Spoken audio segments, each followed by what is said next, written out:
ప్రభు పేరట మీ అందరికీ శుభాభివందనములు.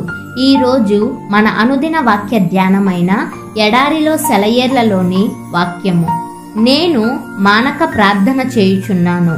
కీర్తనల గ్రంథము 109వ అధ్యాయము 4వ వచనము.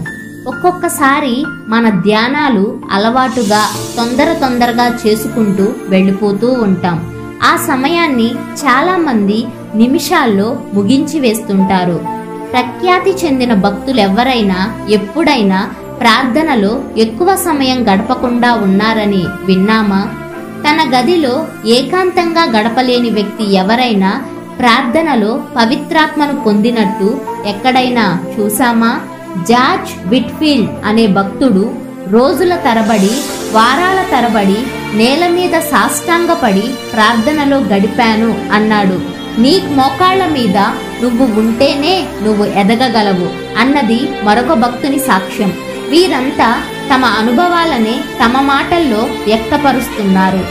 ఏకాంతాన్ని ప్రేమించని ఏ వ్యక్తి ఇంతవరకు ప్రపంచ చరిత్రలో, సాహిత్యంలో గాని, విజ్ఞాన శాస్త్రంలో గాని చిరస్మరణీయమైన కార్యాన్ని చెయ్యలేదు.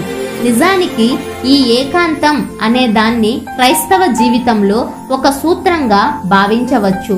దేవునితో ఎక్కువ కాలం ఏకాంతంలో గడపకుండా ఉన్న వ్యక్తి పరిశుద్ధాత్మలో ఎదుగుదల పొందడం అసాధ్యం. అలసి సొలసిన హృదయమా, నా దగ్గరకు రా, నేను నడిపించే ఏకాంత స్థలానికి రా, లోకధ్వనులకు దూరంగా నాతో రా, శాంతి నీ ఎదలో సంగీతమై స్పందిస్తుంది.